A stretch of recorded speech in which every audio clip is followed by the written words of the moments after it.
Hello, everyone, and welcome back to eBoogie Studios. Let's all imagine that we're back in 1957, getting ready to turn on the radio to listen to our favorite radio broadcast called Suspense. Hope you enjoy.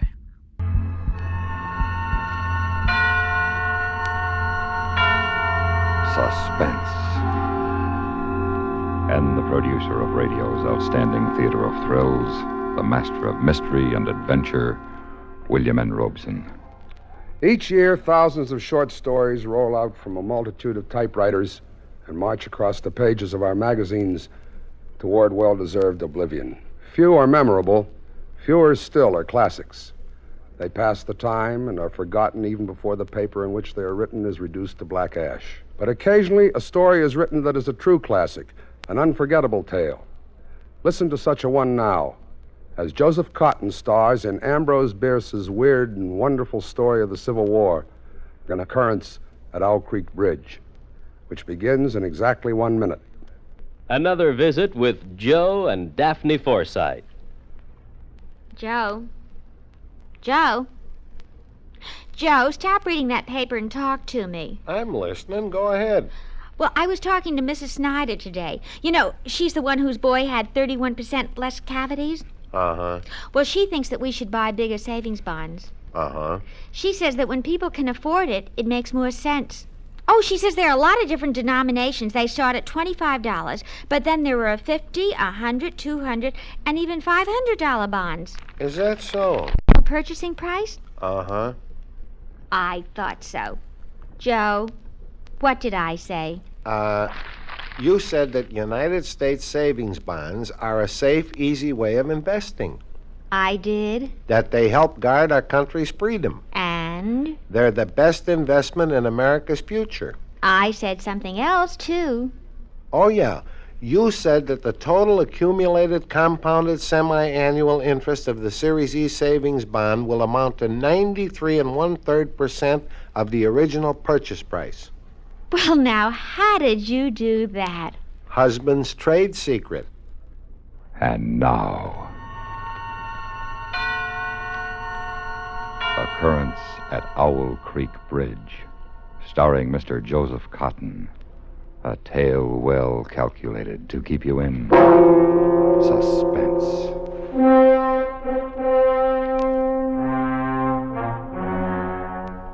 A man stood upon a railroad bridge in northern Alabama, looking down through the ties at the swift water 20 feet below. The man's hands were behind his back, the wrists bound with a cord, and a rope closely encircled his neck. It was attached to a stout cross timber above his head. He thought, if I could free my hands, I might throw off this noose and dive into the creek.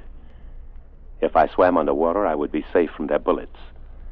If my wind held out, I could make the southern bank, take to the woods, and get away home. Peyton Farquhar, Alabama planter, stood at the end of a plank. A captain of the Union Army and a sergeant stood at the other end. When they stepped aside, the plank would tip upward, and Peyton Farquhar, Confederate spy, would slip between the ties to hang until dead above the muddy water of Owl Creek. The captain steps aside, draws his sword, flourishes it to a carry, sings out a command. The men on the bank smartly spread their legs, thrust hands forward over their rifle barrels. The sergeant on the end of the plank takes one step to the left. The plank tips forward, and Peyton Farquhar drops between the timbers of Owl Creek Bridge. It takes longer to tell it. As you drop downward, you lose consciousness. You are as one already dead. Then you awaken sharply in pain, to feel, not to think, just to feel.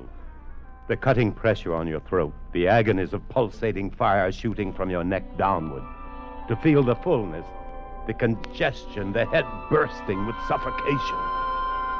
Distantly beyond, outside yourself, you hear a splash. Remotely, you sense cool, wet, green darkness. The rope is broken. You have fallen into the stream. come, Peyton. They can't lick you. The rope's giving. Again. Try. Try once more. That does it. Now, you must breathe when you come to the surface. You must breathe quickly. For if they haven't hanged you, and they fail to drown you, you can't let them shoot you. There he is! Down there! You dive deeply, but above the ringing in your ears, you hear the volley of the rifles. And as you rise toward the surface, you meet shining bits of metal singularly flattened, the distorted and spent bullets oscillating slowly downward past you. One catches you in the collar. It feels uncomfortably warm. You snatch it out. And this gray piece of Yankee lead reminds you of the gray uniform on the soldier who is responsible for your being here. It was only night before last when the soldier had ridden up the driveway as you and your wife sat under the magnolia trees in the cool twilight. Evening, sir. Evening, Corporal. I wonder if I might trouble you for a glass of water, sir. Well, of course. Oh, don't disturb yourself, Peyton. I'll go fetch it. You're most kind, ma'am. If you'll indicate the Oh, well, nonsense. You just sit a spell with my husband. You look as if you could do with some rest. Yes, ma'am. Reckon I could. I'll be back in a jiffy. Thank you, ma'am. Whose command are you with, Corporal? Colonel Tollivus, 13th North Carolina. We get so little news down here. How are things going at the front?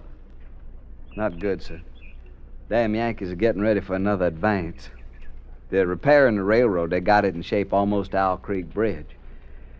And they got an outpost there. Once they can run trains beyond the bridge, there's nothing to stop them between here and Atlanta.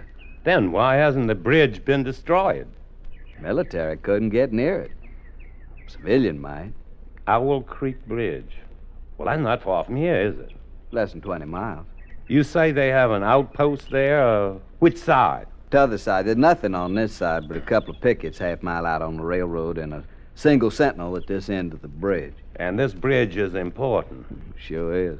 Well, what if it were destroyed? Hold up the Yankees several weeks.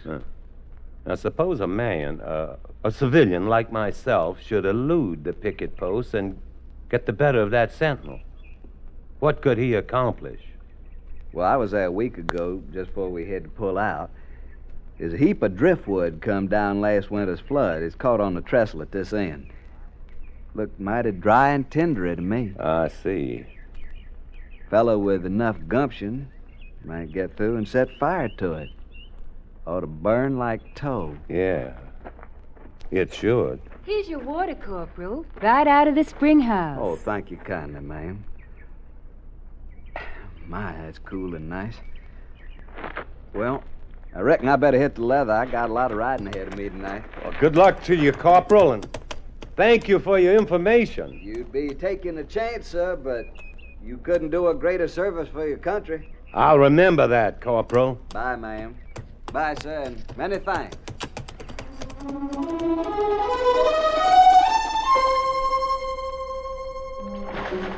You break the surface of Owl Creek for a second time, and now you are much further downstream, further away from the Union soldiers on the bridge, reloading their guns, the ramrods flashing in the morning sun.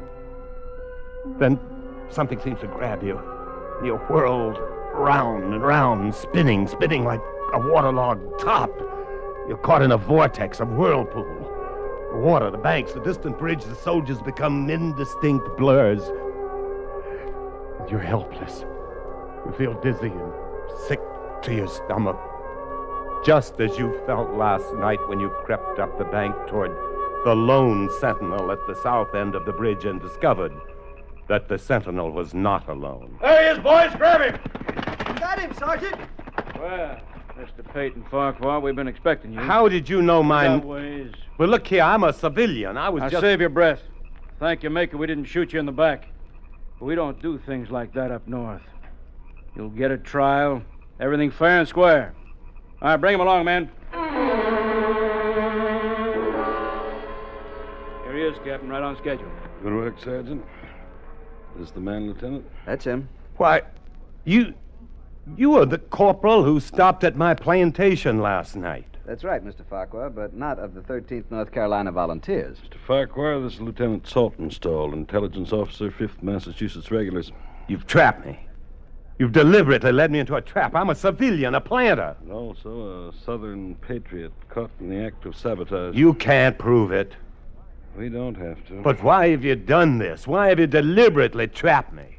It's so much easier to eliminate civilian resistance by luring it into the open. You fell for the bait. Too bad. Now, look here. It is my constitutional right. Which Constitution? The Constitution of the United States of America or Jeff Davis? You insulting Yankee. Remember your manners, sir. I demand a trial. You've just had it. Post a guard over him, Sergeant. Yes, sir. We'll hang him in the morning.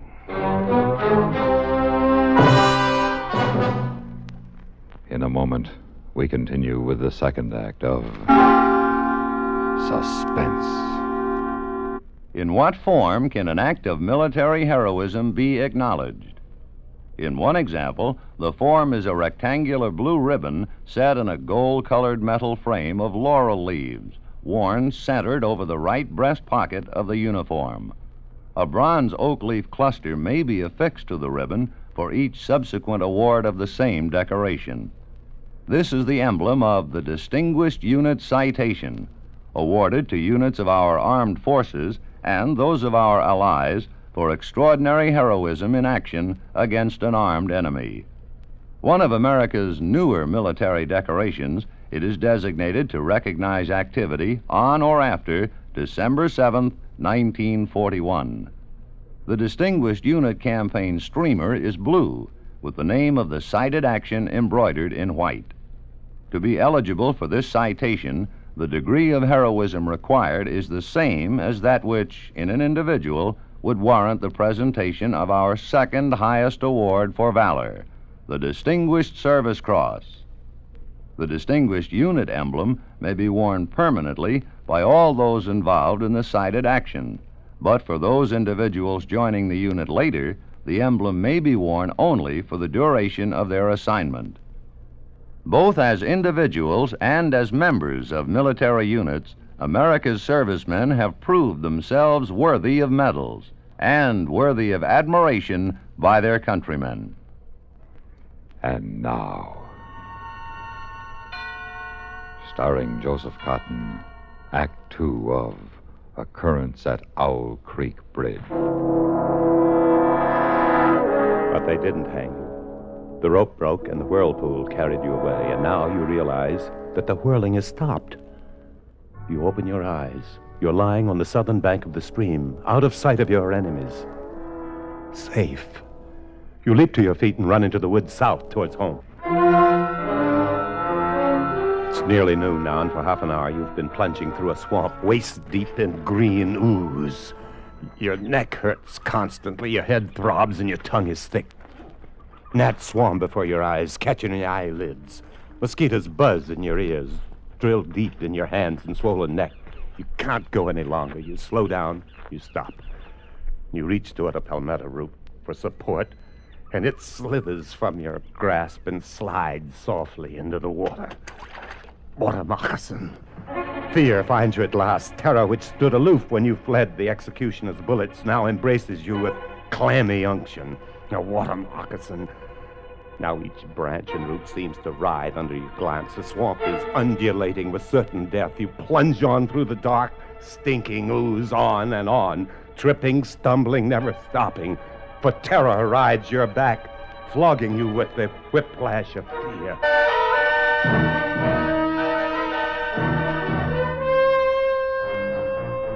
Jethro gonna have Mas Farquhar fit as a fiddle in jig time. Oh. Now you just drink this here yob tea, Mas Farquhar. Thank you. Jethro. That's a Mas Farquhar. What are you doing here? I lives here. You live... Where am I? What happened? Well, I was pulling my dugout and coming home through the swamp with a mess of catfish, and I sees you laying out there on the bank in front of my cabin. Jethro, I heard...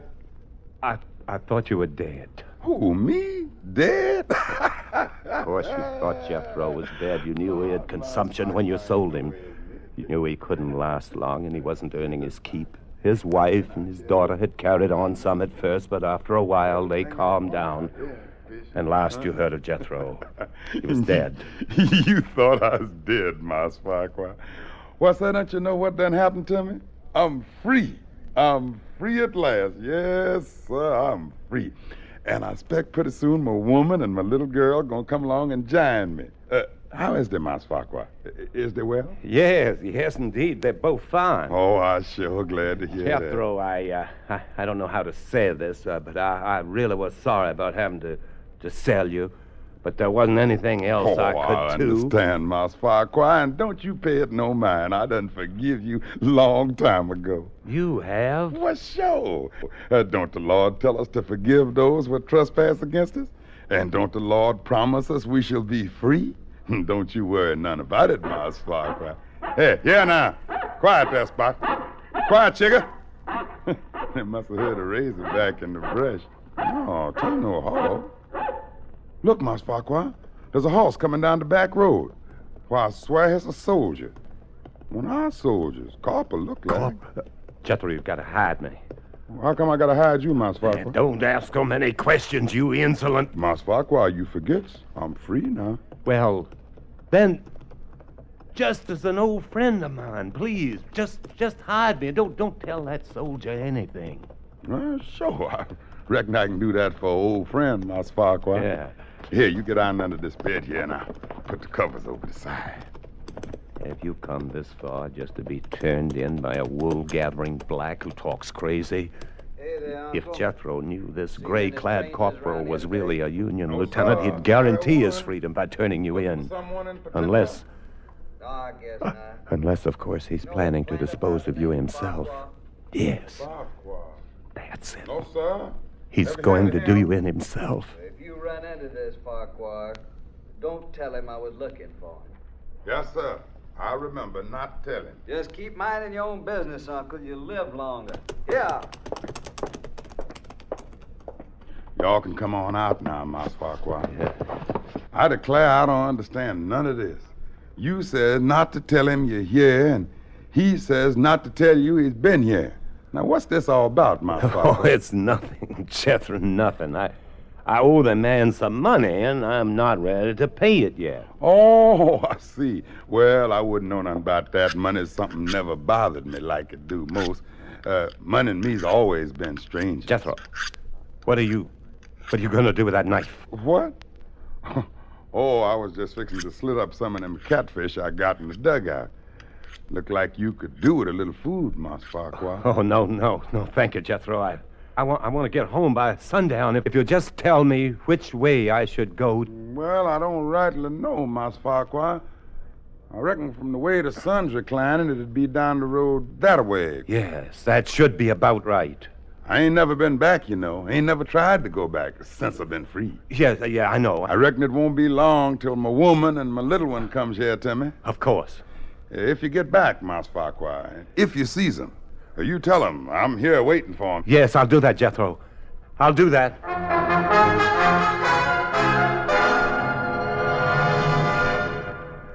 In just a moment, we continue with the third act of Suspense. We have, together, ample capacity and freedom to defend freedom. This is NATO, the North Atlantic Treaty Organization. The strategic land area covered by the North Atlantic Treaty is vast and is divided into three major commands in accord with geography and political factors: European, Atlantic Ocean, and Channel commands. Combined, these cover a land and water mass stretching virtually from the North Pole to the Tropic of Cancer, from the coastal waters of North America to those of Europe and Africa.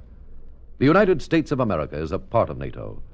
You should be aware of and alert to the programs and objectives of the North Atlantic Treaty Organization. And now,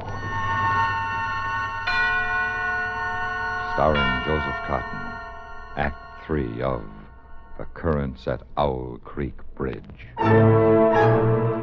How long have you been running down this endless road? It's dark now. Is it night? No, the darkness is only the black of a sudden summer storm. That lightning flash clearly shows the white road ahead. and the black silhouettes of trees along the sides. Another flash of lightning directly overhead. For an instant, you seem to see the soldiers of Owl Creek Bridge standing at the side of the road, rifles leveled, their eyes boring down the sights, aiming at your heart. Again, the lightning. And on the other side of the road, the gray-clad corporal sits astride his horse waiting for you. No, you can't get me now! This bolt of lightning strikes a tree ahead of you, and in the white blinding light stands Jethro, black and grinning, knife raised in the air. No, Jethro, forgive me. He's gone now. Now you see dangling from each tree along the road a noose, swinging in the wind. Wherever you turn, wherever you look, a noose waiting for you. A noose which wriggles like a water moccasin. You are standing on the green lawn of your plantation before the high-columned entrance. The storm is over. The clouds are black and menacing all around the horizon, but through a break in the sky overhead, glorious sunlight streams down, bathing your garden and your house in heavenly light. You are home, and now you hear a rustle of crinoline, and down from the wide portico steps your beloved wife. She runs across the lawn, arms outstretched. Aiden, my dear, you're back, just as you promised you'd be. For this moment you have endured the agonies of this day, and were those agonies multiplied 1,000 times, they would be small price for the benison of this breast, the sanctuary of these arms, the security of these lips. You step forward to fold your wife in your embrace. The rope stretched tight, sang like a bowstring. Peyton Farquhar was dead. His body, with a broken neck, swung gently from side to side beneath the timbers of Owl Creek Bridge.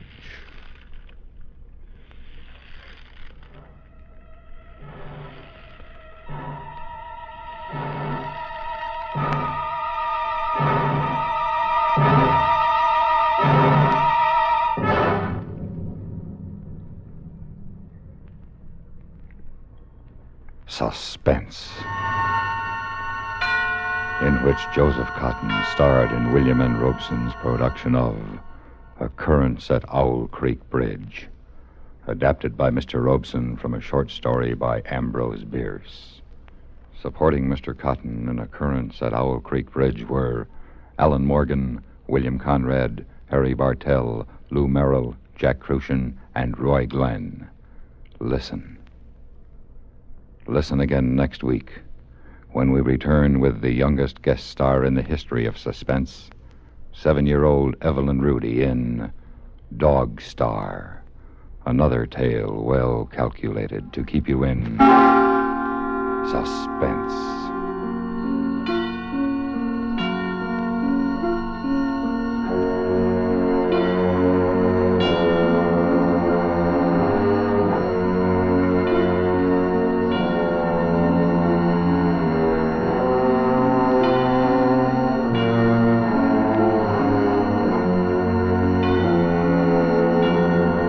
Suspense has been brought to you through the worldwide facilities of the United States Armed Forces Radio and Television Service.